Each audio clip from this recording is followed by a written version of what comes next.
Alright, I thought it would be nice and good for me to go over my strategy for the Lotharingia run, where I restored the Frankish Empire, and also do a time-lapse in the same video. So if you just want to see the time-lapse, I'll put up like a number on the screen, or there'll be a timestamp in the description or something. But I wanted to challenge myself to put a little bit more effort into my videos. So if you are interested in how I pulled off this run, you can come here and listen to me ramble for the next 10 minutes. The short answer I can give you is I pulled it off very poorly. There's just a lot of stuff that I've learned about EU4 since I played that run, and in hindsight, there's just a lot of things I could have done better. Namely manpower management and whatnot, but that's besides the point. Let's just dive right in. First things first, allies. France can mop the floor with you if they really wanted to. You need to be able to protect yourself. Austria rivals you, restart, because they're pretty necessary as an ally for the first stage of the game. And as you can see, when they don't rival you, they're always friendly. So ally them. In every time I've done a Burgundy run, Castile has allied France, and every time I've tried to record this video, Castile has not rivaled France. So I don't really know what like the chances are for Castile rivaling France, but let's see, are they friendly towards each other? Yeah, they are. That's exactly what you do not want to see. You want them to hate each other because you want to ally Castile to protect you from France later on, because they're inevitably going to declare that restoration of the Union War during the Burgundian succession crisis, and you're going to want them as an ally. It'll just make your life a lot easier. You can do without them, but if you really want to be done and dusted with the war, and you really want to ensure that you've suplexed France and you've just absolutely crippled them for the game, allying Castile is a good start.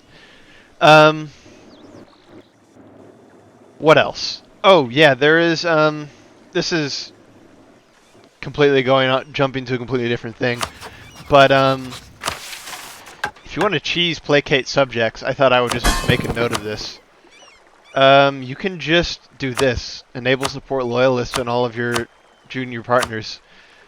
And bam. I don't even have to do anything else. No, it doesn't require any diplomats or anything. And I just go back and disable it. Mission done. So that's a nice thing you can do. But back to stuff specifically related to this run. I've seen a lot of talk about how if you micro really well, you can beat France. And I just haven't had that experience. I'm not the best of players. I would say I'm above average. I can't do world conquests, but a third of the people who play this game don't even play on Iron Man, so you know, that's kind of a high bar in my opinion. But that's also me just getting off topic again. Anyways, maybe I just need to work on my micro, but I just couldn't get it to happen without like virtually bankrupting myself. And even then, it really came down to siege races a lot, which, I mean, if you enjoy save scumming, and I don't really have an issue with that, but if you don't like to save scum, you're going to have a bad time with siege racing. So yeah, the first time I actually fought France was in the Burgundian Succession Crisis War. What I did, and you'll see it in the time lapse, is I took Namur, Troyes, and Reims, I think is how you pronounce those. I don't know. I have no idea. And I then instantly released Champagne as a vassal, so I wouldn't have to core all this expensive land. I did go ahead and do League of the Public Wheel, just so I could get all those claims, because they're really nice. But in my experience, you can't even get French vassals to be rebellious, so I couldn't even use that. I got maybe one or two vassals that ended up above 50% liberty desire, but in my experience, I like seriously microed that shit. Like, I got them to 75 relations, and I sent them gold, so that way I could just get it that much faster. I did everything in my power to get it to like improve relations with 3 of those vassals as quickly as possible, and just nothing. Just didn't work. So, I mean, that kind of sucks, but it's not the end of the world. I think it's fairly obvious to still manage to beat France. Um, After the defensive war with France, that alliance with Austria becomes important because you can you get the event to like join the HRE, and if they like you, they'll tend to favor the option for you to join the HRE. Once you're inside the HRE, you can keep you. I would stay allied to Austria, but Austria is now like your enemy. You ally them so that way they don't demand unlawful territory, and you gobble up a bunch of HRE nations, gather your strength, gather some allies, and you eventually rival Austria, and you dismantle the HRE with Humiliate Rival CB. Um, and once that's done, it's really off to the races with your expansion.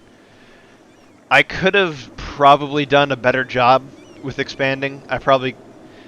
AE was really the limiting factor, but I could have probably pushed it a bit more if I really wanted to. Um, Late game, the real problem became the Commonwealth guaranteeing Austria. I mean, you'll see it in the time lapse. The Commonwealth is monstrous this game.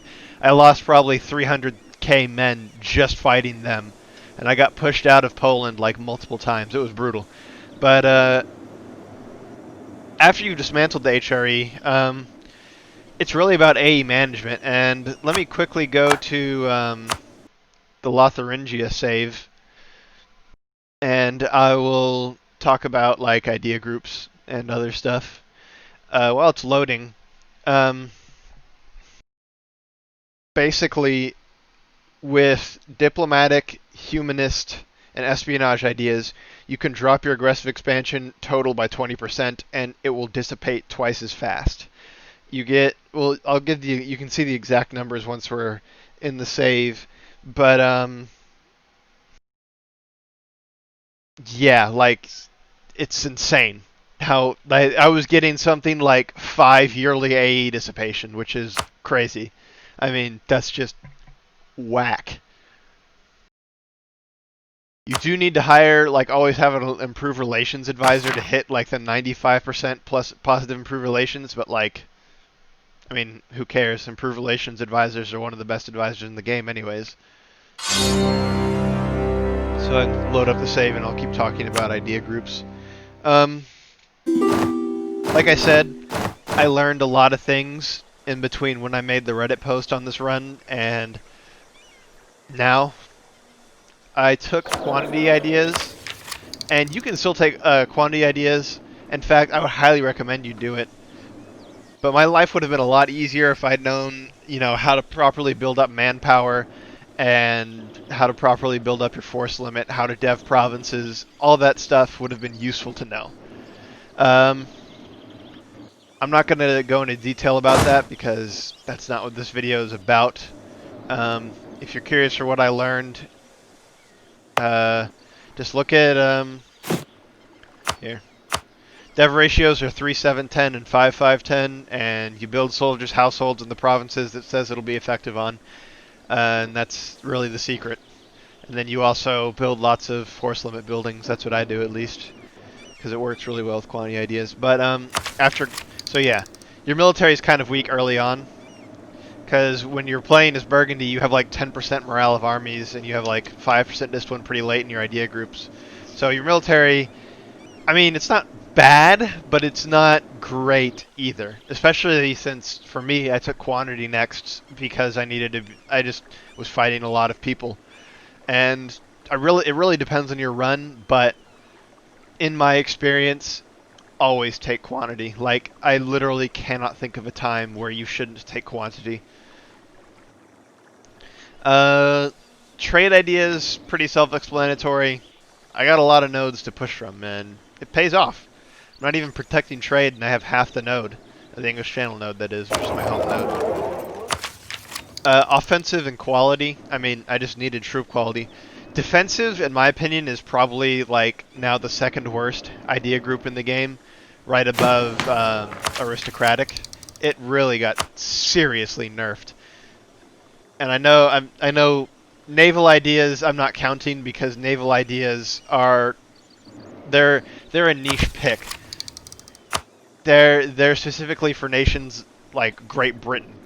And there are just so few of those. You take them as Great Britain, you take them as Denmark, you can take them as Malacca, or if you're playing in the Cuba region, those are the times you take naval. So I'm not even counting them because it's so niche when you take naval.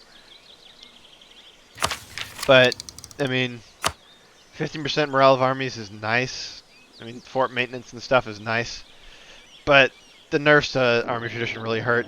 I would just go with the discipline, and you'll be fine. I needed better generals anyways. I think that covered... Oh, yeah. One other thing I would highly recommend doing is, if you don't know how to manage AE, learn how to do that. I was constantly... This run was a very different form of managing AE for me.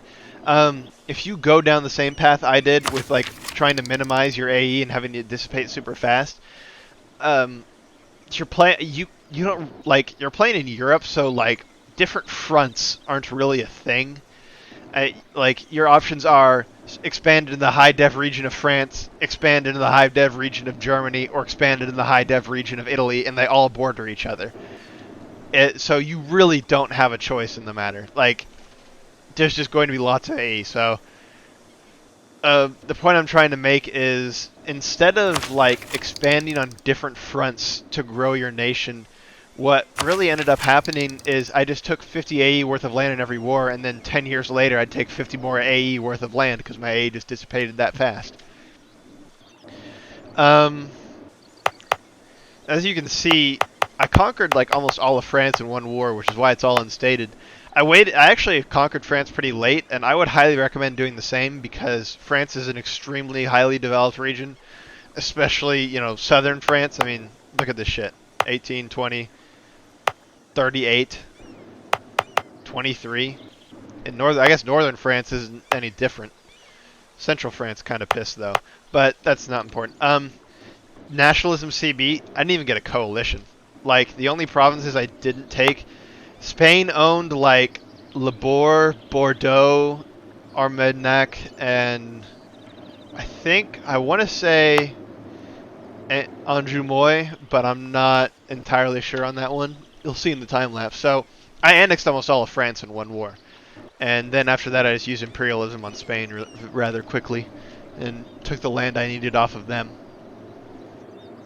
The nice thing is your missions cover almost everything, so this is another reason I loaded up the save, because you get some extra missions. After the Crown of Lothair, conquer East Francia.